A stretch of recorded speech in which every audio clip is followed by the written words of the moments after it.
ትኩረት አድርገን መስራት ያለብን ህይወት ላይ መጽሐፍ ቅዱስ ላይ ቢሆን ምክንያቱም ብዙዎችን የእግዚአብሔርን ቃል ነግረናቸው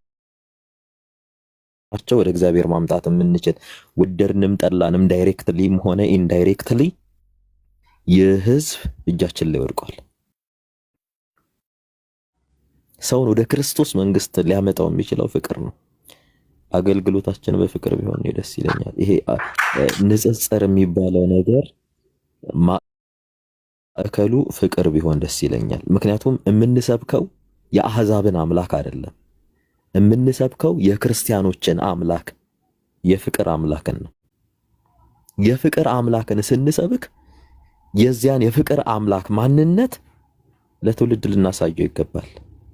ትውልዱ ይሄን ማየት እያቃተው ነው። ዛሬ እየዘሞተ ነው። ዛሬ እየጨፈረ ነው።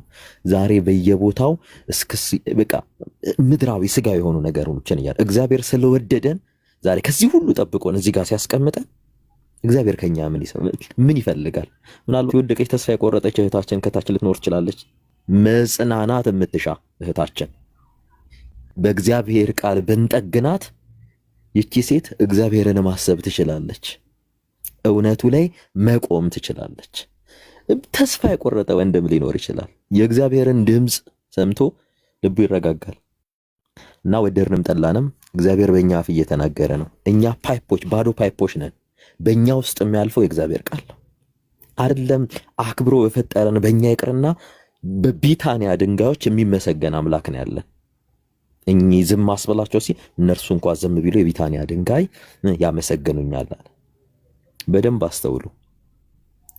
እኛ እግዚአብሔርን አንሰማም ስንል በልዓምን ታስታውሱታላችሁ? ከእግዚአብሔር ሽሽት ሲሄድ የበልዓም አህያ አፍ አውጥታ ፊቷ ላይ ቆመውን የእግዚአብሔርን መልአክ ታይ ነበር።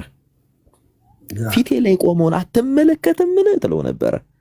እኛ አላየንም አልሰማንም ብለን በስጋዊ ማንነታችን ብንታወር እግዚአብሔር ሆይ አንተ ወዳዘዝከን ስፍራ አንሄድም ብንል እንደ ዮናስ አሳ አንበሪን አዘጋጅቶ ያ እንደ መጋዝ ሚሰናጠቅ የአሳ አንበሪ ጨጓራ የአሳ አንበሪ ሆድ የአሳ አንበሪ ሆድ ውስጥ ያለው አሲድ ሳይነካን በዛ ሁሉ ውስጥ እግዚአብሔር ምህረቱን እያሳየን ደግሞ ሊመልሰን ይችላል። ወዳጄ ስንመጣ ክብራችንን ለማሳየት ዝናችንን ለመናገር ሳይሆን የክብር ሁሉ ባለቤት የሆነ የዝናችን ምንጭ የማንነታችን መታወቂያ የሆነ ክርስቶስ ኢየሱስን ብንናገር ብንሰብክ ትውልድ እናተርፋለን። ክርስቶስ ኢየሱስ ሁላችሁንም ይወዳችኋል። እግዚአብሔር ይጠብቃችሁ፣ ክፉን አያሳያችሁ፣ ክፉ አይንካችሁ፣ ወደ ቤቱ ያምጣችሁ። ቴንክ ዩ አሜን። ሳሙ እኔ ማርያምን ነው የምልህ። ይኸው በዚህ በ300 ህዝብ ፊት የእውነት ሰሙ የእውነት ነው የምልህ። እኔ ለአንተ ቤስት ጓደኛ ወንድምህ ነኝ። ዛሬ ጀምሮ አንድ ቀንም ተሳስቼ ከዚህ በኋላ የስንፍና ንግግር አልናገርህም። የተለያየ ምንም አይደለም። ማርያም ቤስት ጓደኛ በቃ እንደዋወላለን፣ እንደ በፊታችን ደምዬ ሰሙዬ እንባባላለን። አዋሳ እመጣለሁ አንተን ፈልጌ ማርያም እሺ፣ ቤስት ጓደኛ ሆናለሁ ከዛሬ ጀምሮ ሰሙ። እውነት በቃ የሆነ ቤስት ጓደኛ እሺ፣ አባ ቤስት ጓደኛ ሆንላለሁ።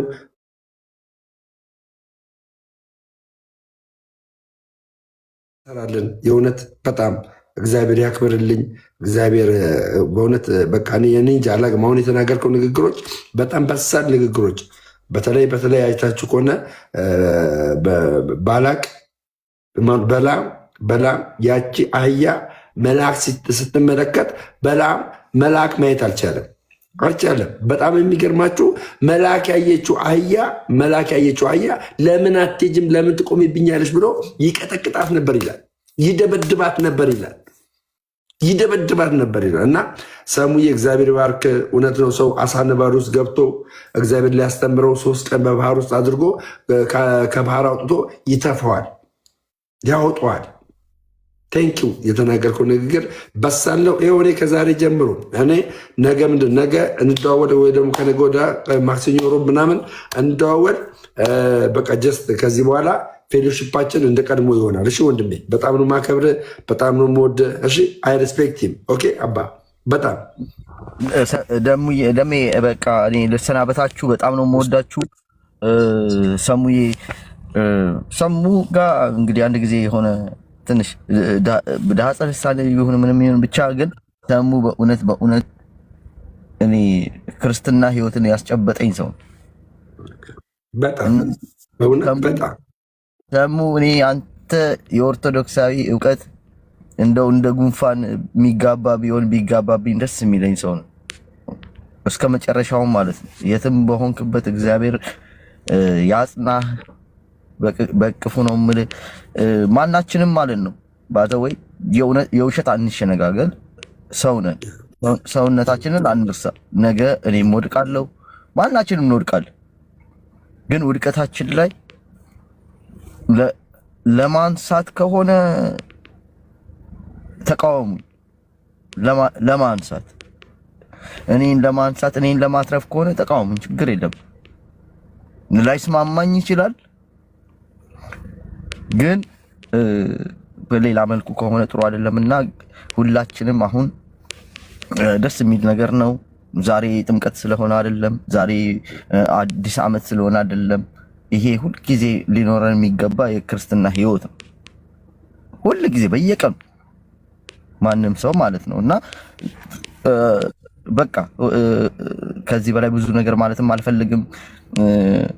የሄቨን እና የሰሙን ጥምቀት በአንድ ቀን ያርግልን ነው ምለው። ከዛ በኋላ በነገራችን ላይ ታውቃለህ፣ በነገራችን ላይ ሰሙ አይጠመቅም። ሰሙ አይጠመቅም። ሰሙ አይጠመቅም። ገና ነው፣ ገና ነው። ደም ውስጥ ያለው እስካላለቀ ድረስ ኦርቶዶክሳዊነቱ እስካላለቀ ድረስ ደህና ነው። ለማንኛውም ውድ ኦርቶዶክሳውያን ለሰሙ ፍቅራችሁን ግለጡለት። በዚህ አጋጣሚ ደግሞ በዳጠ ልሳን እንግዲህ ሰሙ በተለያየ አጋጣሚ እህቶች ያስቀየማችሁ እህቶች በእውነት ሰሙን ወክዬ እዚህ ያለ ከኔ ጋር አለና አረብ ሀገር ያላችሁም አውሮፓም የተለያየ ቦታ ኢትዮጵያ ውስጥ ያላችሁ ማለት ነው በእውነት ሰሙ አለ እዚህ ጋር ሁላችሁንም ይቅርታ ጠይቃለሁ በሰሙ ፊት። በቃ ለተናገረው ላሳዘናችሁ፣ ለተቀየማችሁ ሰዎች እውነት ሰሙ እኔ እርግጠኛ ሆኜ የምነግራችሁ ሰሙን ኦርቶዶክስ ተዋሕዶ ማንም ሊያስተምሮ አይችልም። በእውነት ከአባቶች ከሐዋርያዊ ቅብብሎች ጀምሮ የቤተክርስቲያኒቱን አስተምሮ ከማወቅ ጀምሮ ማለት ነው ሰሙ እውነተኛ የወንጌል አርበኛ ነው። እውነተኛ ቤተክርስቲያን እንደሰሙ ያለ አይነት ሰው ያስፈልጋታል። ጌታ አላት። በጣም በርካቶች አሏት። እሱ ግን የቤተክርስቲያን ልጅ ነው። እኔ አሁንም ቢሆን እውነት እሱን ለማናደድ አንተ ጴንጤ ነህ ድሮም ምናምን ብዬዋለሁ። ድሮም ጴንጤ አይደለም። በቃ መስፍን ጓደኛው ሐዋሳ ድረስ ሄጄ ያን ሐዋሳ በነበርኩበት ሰዓት ሰሙ ያለውን ነገር ከሀስከፈ ነግሮኛል። በአካል ነግሮኛል። ሰሙ በቤተክርስቲያን ያደገ ልጅ ነው። የቤተሰብ ፍቅር ያለበት ልጅ ነው። ቅናት ያለው ልጅ ነው። በቃ ጳውሎስ በጴጥሮስ ቤት እንግዲህ የክርስቶስ ቅናት ስላለበት ፊት ለፊት ገሰጸው፣ ተቃውሞ ይላል። አይታችኋል። ፊት ለፊት ሌላ ደግሞ አይታችሁ ከሆነ ከበርናባስ ጋር ፊት ለፊት እርስ በርስ ልባቸው እስከሚከፋፋ። ይሄ ሁሉ የሆነው ለምን መሰላችሁ? ወንጌልን ለመስራት ነው።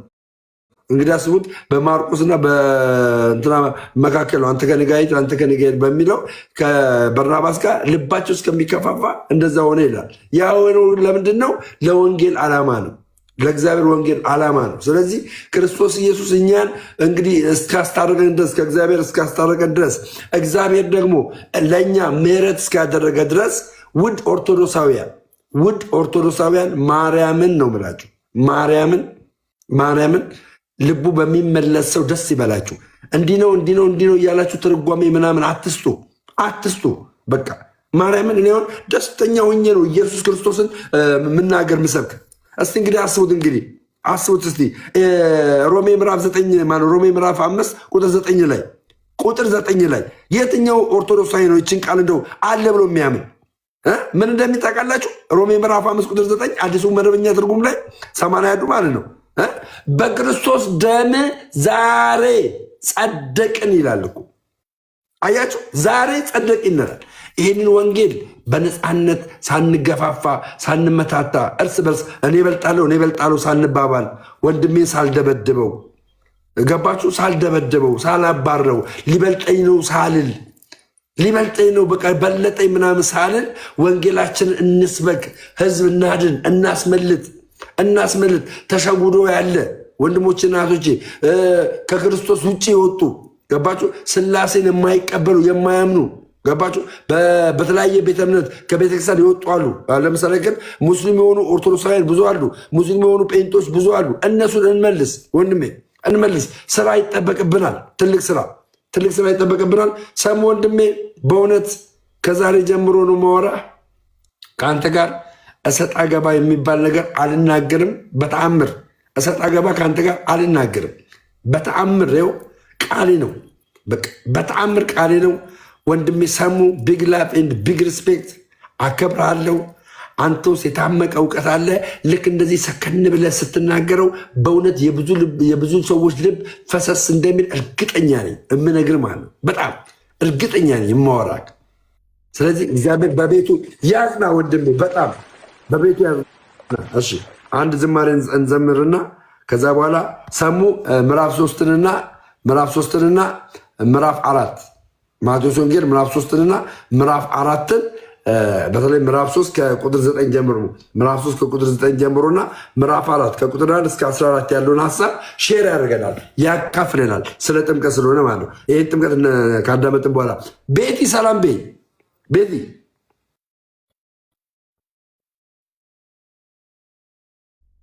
ቤቲ አለሽ? ሰላም ቤን እንኳን አደረሳችሁ ማለት ትችላለች። እሺ ድሉ ስለሰጠኝ አመሰግናለሁ በቅድሚያ እና ሁላችሁም እንኳን ለጌታችን እና ለአምላካችን ለኢየሱስ ክርስቶስ ያው ያንን የተጠመቀበትን በዓል ለማሰብ እንኳን ለዚህ ያደረሳችሁ። እንኳን አደረሳችሁ። ይቅርታ፣ በጣም ይቅርታ። ጨረሽ? አዎ ቆየሁ እኮ ጨረስኩኝና ሀሳብ ካላችሁ ጥያቄ ካላችሁ ጨርሻለሁ። ጥያቄ ምናምን ዛሬ የደስታችን ቀን ነው። የምን ጥያቄ ነው?